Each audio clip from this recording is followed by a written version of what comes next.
Hi everybody, and here we are off on another video journey. The planned video was on burial queries and finding burials that needed to have headstones attached to them. And then I started thinking, well, why would Rootsmagic users want to identify missing headstones? And that led me off on a bit of a tangent. I had to run reports in Rootsmagic 7, Rootsmagic 9, and Family Historian 7 to demonstrate that. And I noticed a quirk in Rootsmagic that long in the day, but I was never aware of it before, and it's all to do with shared facts. So this is going to go more into shared facts and the restrictions in reporting, and show some formatting restrictions in reporting between Rootsmagic and Family Historian. Running comparison reports between the three software versions, all I wanted to show was that these inline fact type photos are not possible to be shown in Rootsmagic 7 or Rootsmagic 9, and that's why I collect them, to enhance my reports. The query video hasn't been dumped. You'll see it on the next production. Let me show you a sneak preview of it. Here it is. It's only 2 lines at this point, but 2 lines is enough to give me the results that I want. One of these lines is what Family Historian calls a parameter, which prompts me for part of a cemetery name. Hit run. I pop that in, and here's all of the burials in that cemetery that don't have a headstone photograph attached.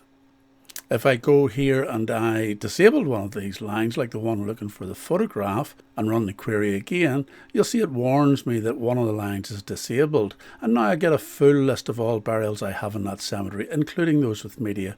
And you can see the media here. You can double click on it and you can open it up. I'm going to sort this by this column, which is the plot numbers. And you can see interesting here, this AF12.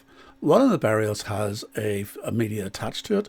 And there's other burials here that don't have media attached. Now these are all the one grave marker, so I can resolve that without even leaving my desk. I watched the presentation a few days ago from Deb Noel Lee of Family History Fanatics. She was very objective. She pointed out the remaining shortcomings of the singular colour coding with the latest version of Rootsmagic. What Deb Noel Lee didn't really share with the numerous channel subscribers they have is the far superior highlighting that's possible in Family Historian 7 and an ancestry style chart where you can simply draw and add individuals. Here I can simply drag to the side of Margaret to add a new spouse and choose anyone in a database. If I change Margaret's death detail to Ballymena, Ireland, watch the little Union flag change to the Irish flag. But let Family Historian get even more smart.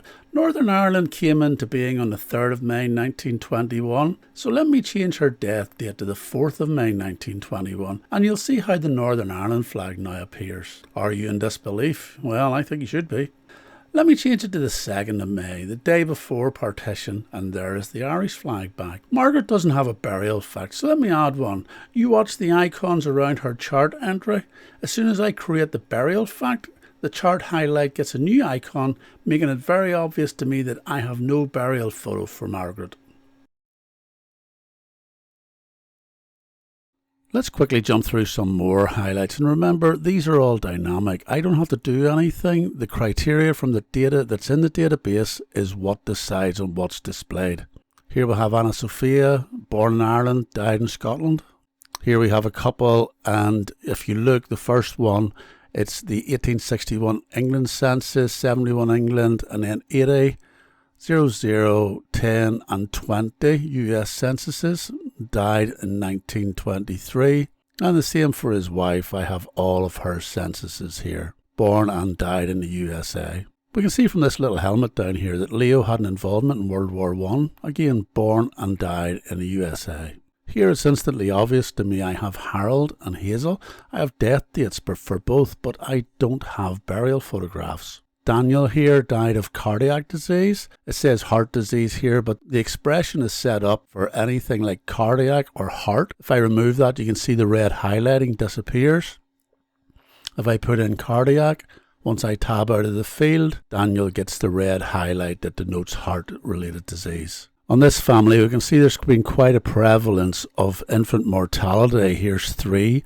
This is my custom icon. These are all available in my Dropbox shared folder. You can make whatever sort of icons you like and apply them to whatever sort of criteria you want. I can highlight Margaret here yellow for future use. If there's some brick wall or problem with Margaret, I can give her a flag that says problem, and you can see that's very distinct.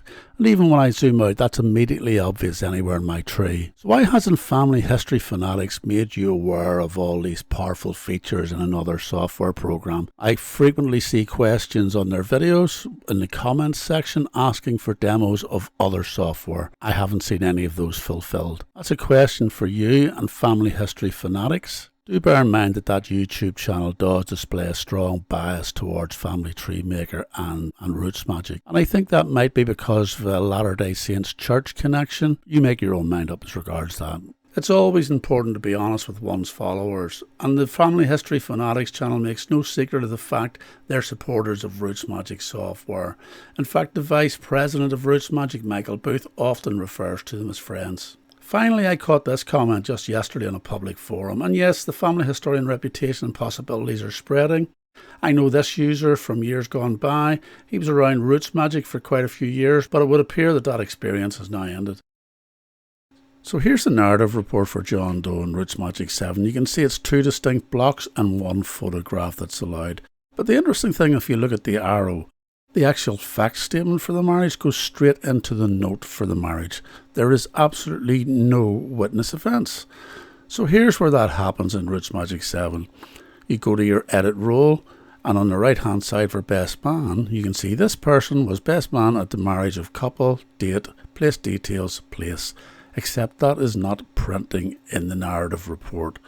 When it goes into Rootsmagic 9, it is still not printing in the narrative report. Let's get that same narrative report in Rootsmagic 9. So here's John Doe on the people type view. What you do, you go down to the little printer, select narrative report. If it's not already there, search for it. Then you select your type of report. I'm going to go for NEHGS. Oh dear. Well, I was going to go for NEHGS. Let me see what I can do here.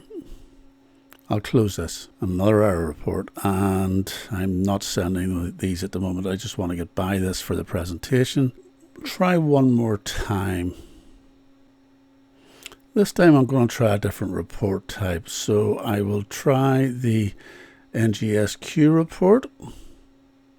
Everything else is the same. Click generate. Again, another unexpected error. This really destroys the enjoyment of one's hobby, but things don't seem to be getting a lot better. I'm trying to think of a way around this rather than Control-Alt-Delete and coming out of the program. Another unexpected error. Okay, I think I'm going to have to close the program. You can see this bleed on the people view down the left hand side. I've seen that reported just this morning. That's been reported a long time, where text is bleeding into an adjacent cell. I'm going to quit out of the program. I'm going to skip back up. And another unexpected error. Is anyone counting? Is that 5 or 6? I've lost count. Again, I'm not going to send it. So the only way I'm going to get out of the program here is to Control-Alt-Delete. And I'm going to give up on Rootsmagic 9 for now. I didn't fix the Rootsmagic 7 or Rootsmagic 9 narrative report. What I did do though was I just did a straight direct import into Family Historian 7. It has a routine built in. So you just select your data file, browse, and in this case I'm going to pick the Rootsmagic 9 file. Do next. Couple of options, I'll just leave them as they are at the moment.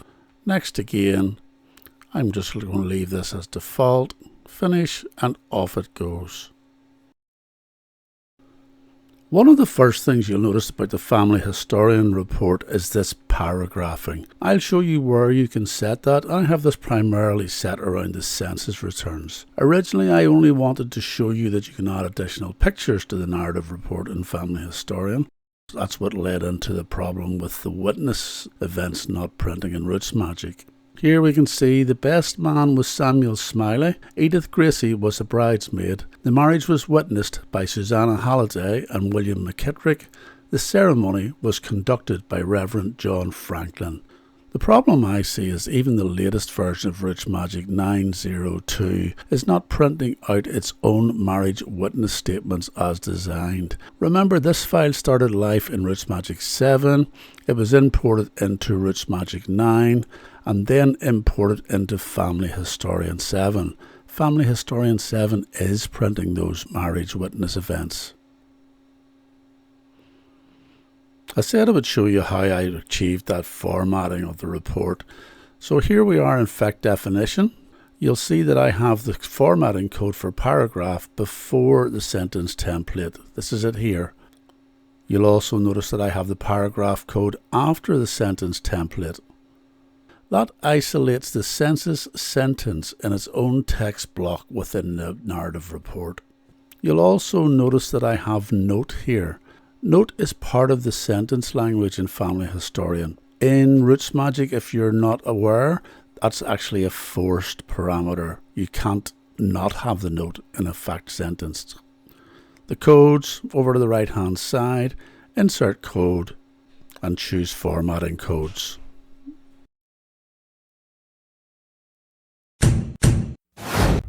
Let's do some quickie forum snippets. This Rootsmagic user wants to know, is there a way to get a count of children? Still, that's not the case. There's ways to work around it. But here in Family Historian, here's my kids view. I just click on the header and I can assort that ascending or descending. This user wants to see people who are not just related by blood. Not possible. Again, here in Family Historian, I have relationships set as a column and I can sort that ascending or descending. I have half relationships, half uncles, half cousins, etc., etc. And it also contains stepchildren. This person simply wants to know, is there a way to find out how many people are in a group? Again, no, not in Rootsmagic. Here we are again, Family Historian, my import from Rootsmagic, and I can sort the items ascending or descending. This person says, solved. I have submitted a request to have caption available as an option. Still not possible in Rootsmagic 9. That's almost a year ago. In Family Historian, this is your caption here. You also have several other columns, but you can just rename files if you wish. You can't do that in Rootsmagic, so I'm going to rename this file. I'm going to give it a better caption, which is a title. Click the rename, give it a more meaningful name, and hit rename. Just watch and here it changes. I'm going to finally give it a date, which is 1958. One of the big problems remaining in Rootsmagic 9 is the repeated errors and access violation errors. You've seen me experiencing them firsthand, and it's almost a daily post on the Rootsmagic forum. Once they do resolve those, and if they do resolve those, the program has been out more than 2 years in public view now. The final thing will be speed. I'm not sure if they'll ever be able to address the speed that the program works with the same speed and click count that Rootsmagic 7 did. But that'll be forgotten about by users and they'll just accept substandard performance, in my opinion. As regards queries, Family Historian comes with a bunch of built-in queries. You can see some DNA ones here. Relatives and relationships, you can see there are several reports that will help with relatives and relationships. But very interestingly, here's witnessed events. This was never possible in Rootsmagic. There was no way to report witnessed events. So let me run this. Here we can see the role. We can sort on the role. We can see the event it pertains to. We can also see there's a number of roles here that are blank. If I just double click this person in the report, go to their fact type, go to the shared event, and resolve that there. Here's the most interesting ones for me. Roles like mother-in-law, nephew, and niece. Those are all great opportunities to go off and research how those people are actually connected. Very quickly, let me show you the fields available in Family Historian that are not available in Rootsmagic. So kids, marriage, marriage place, spouse given, spouse surname, relationship, family and child, and even father's occupation, which all helped my research greatly. Well, there you go. I hope you learned something from that. If you did, please hit the like button and encourage me to get more videos out. If you want to follow along with more videos, hit the subscribe button followed by the bell to get notifications. So the next video will be on building that query and making it more specific so that you get exactly the results that you want. The other thing I'm going to show you in that same video is how to set up your people type view. Family Historian called a records window, but how to set it up to include family events, maybe the spouse's name, relationship, father's occupation, all sorts of things that you can't set up in Rootsmagic. I'll try to keep future videos shorter and on point. Thanks for watching and look forward to the next one.